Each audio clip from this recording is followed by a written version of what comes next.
Hai semuanya, kami dari kelompok 10 kelas 409 D3 Akuntansi 2018 akan menjelaskan materi tentang Linear Programming in Cost Accounting.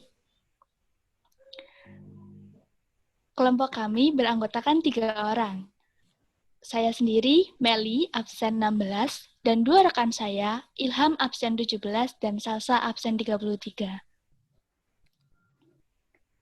Kali ini kita akan membahas 4 pokok bahasan.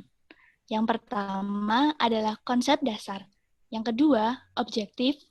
Yang ketiga, constraint atau batasan. Dan yang keempat, function. Untuk materi yang pertama, kita akan membahas tentang konsep dasar.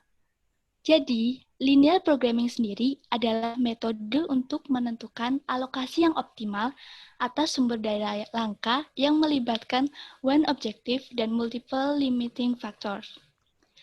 Nah, jadi linear programming sendiri itu membantu manajemen untuk mengambil keputusan untuk memaksimalkan profit dengan sumber daya yang terbatas. Nah, selanjutnya kita akan membahas tentang faktor restriksi. Faktor ini ada 4. Yang pertama adalah batasan. Batasan ini berhubungan dengan ukuran dari fasilitas tertentu. Yang kedua, ada ukuran dari pekerja. Selanjutnya, yang ketiga, ada jam kerja dari pekerja itu sendiri. Yang keempat, ada ketersediaan dana. Nah, materi yang kedua ini adalah objektif.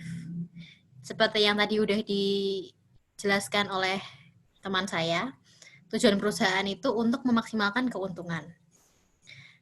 Nah, dalam objektif ini, kita akan memaksimalkan keuntungan perusahaan dengan 2 cara, yaitu dengan memaksimalkan kontribusi margin atau meminimalisasi production cost. Nah, selain ada objektif tadi, kita juga memiliki constraint. Constraint itu apa sih?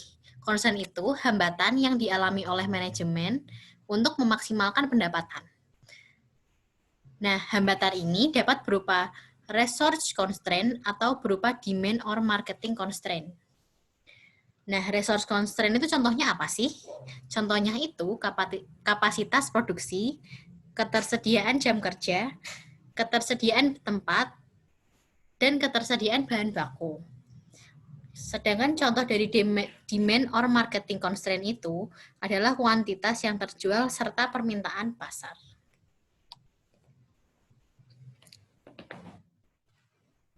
Oke, kita lanjut ke function atau formulating. Dalam menentukan function or formulating ini ada 4 step. Yang pertama adalah menentukan fungsi objektif. Yang kedua, menentukan batasannya atau constraint-nya. Yang ketiga, membuat grafik dan menentukan titik koordinat. Dan yang terakhir adalah memilih optimal solution.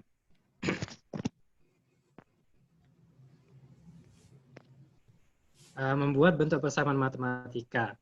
Untuk mengkonversi data informasi menjadi persamaan matematika, dibutuhkan decision variable, yaitu elemen seperti number units yang digunakan untuk menyelesaikan suatu masalah.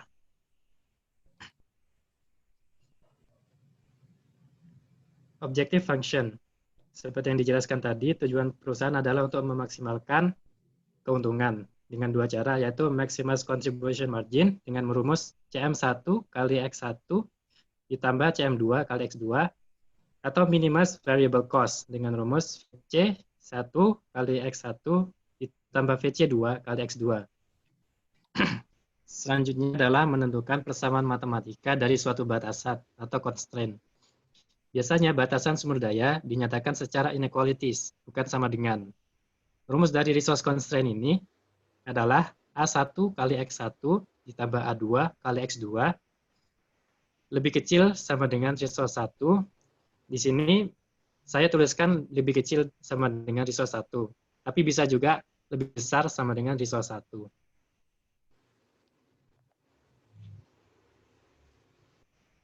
Nah, selanjutnya kita membuat grafik.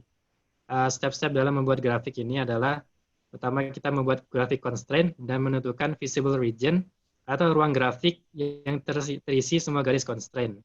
Yang kedua, kita tentukan titik koordinat tiap corner dari visible region.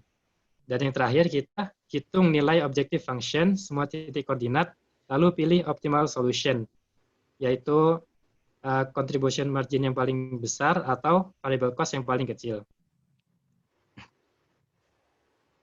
Sekian video dari kami. Terima kasih atas perhatiannya. Mohon maaf apabila ada kekurangan. Bye-bye. Bye! Bye!